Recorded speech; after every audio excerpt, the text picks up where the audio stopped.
Oh my god.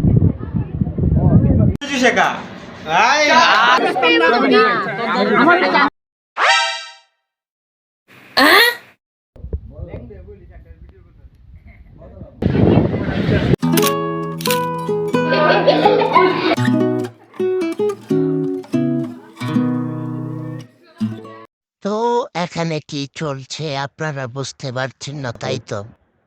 এখানে কিছুটা statue খেলার মতোই এই খেলাটা। গাজীপুর থেকে আসলাম কিশোরগঞ্জ রাত 1:10 বাজে। তখন আইসা দেখি তারা এই খেলাটা খেলছে। এটা কিছুটা স্ট্যাচুর মতো দাঁড়িয়ে থাকতে হয়, আর একজন আরেকজনের দিকে তাকিয়ে থাকে যেন কেউ কথা না বলতে পারে। দুইজনের লাগিয়াই বুঝতেছি না। শুভেচ্ছা শুভেচ্ছা।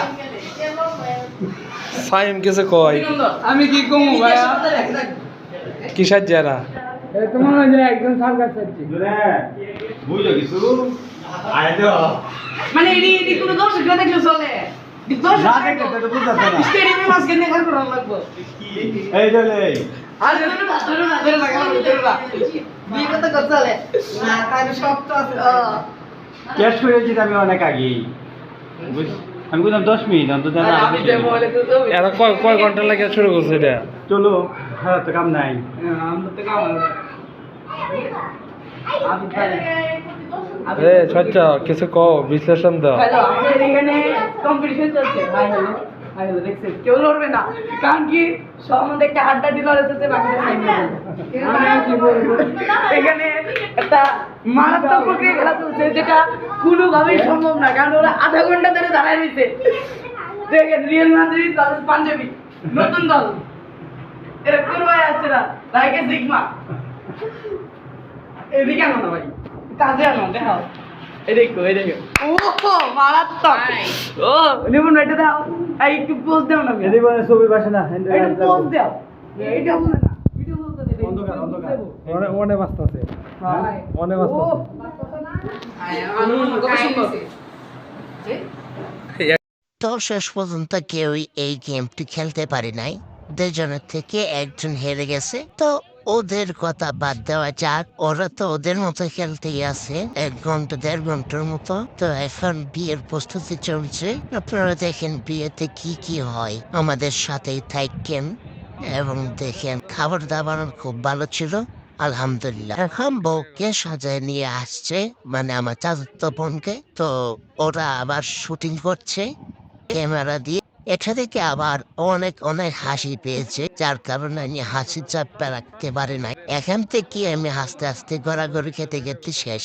আমার অবস্থা কাহিল হয়ে গেছে, আর তেমন বেশি একটা তাদের শালি নেই, যার কারণে তাদেরকে পটানোটা সম্ভব হয়নি। যারা ছিল তাদের বয়স ছিল আমার থেকে অনেক অনেক বেশি, বাট কপালে না থাকলে কিছু করার নাই। প্রবাদে লেখা আছে, তাদের মধ্যে একজন আমার দিকে তাকিয়েছিল করে। এটা দেখে তো আমি উৎফুল্ল, পুরোই পাগল হয়ে গেছিলাম তার জন্য। কেয়ার করব, তাকে তার পেলাম না।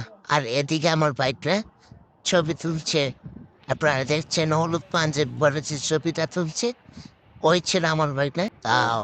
ওনাদেরকে বললাম যে আপনাদের ওর বিয়ে দেখে আমারও মনে হচ্ছিল, আমার চুল তো পেকে যাচ্ছে, কত কিছু পেকে যাচ্ছে, তা তো বিয়ে হচ্ছে না। তো আমার বিয়েটা কবে দেবে আমার বাড়ি থেকে বাবা মা? তো এখন যদি বাবা মা না বোঝে, তারপর তো বোঝায় কোনো লাভ নাই। যাই হোক, মেয়ের বাবা তো বুঝতে হবে।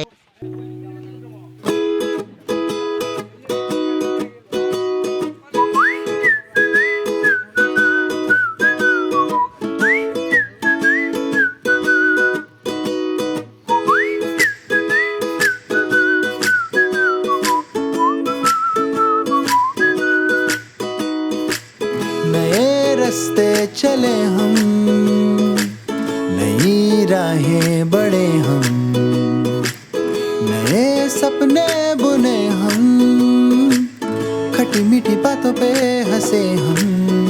कोई पूछे जो मुझसे बोलूं। আমি যদি ভিডিওতে কোনো ভুল করে থাকি বা ভুল কিছু বলে থাকি, অবশ্যই আমাকে ক্ষমার দৃষ্টিতে দেখবেন। তো এখন আর কিছু ভিডিও হলো না, আর অনেক ক্লিপ নেওয়া বাকি ছিল, আমি নিতেও পারি নাই, যার কারণে আপনাদেরকে শেষ পর্যন্ত আমার দেখানোর সুযোগ হয়ে উঠে নাই। তো আরেকদিন অন্যদিন অন্য একটি ব্লগ নিয়ে আপনার সাথে থাকবো। তো আপনার যদি শেষ পর্যন্ত দেখে থাকেন অসংখ্য অসংখ্য ধন্যবাদ, আর ভালো লাগলে লাইক দিবেন।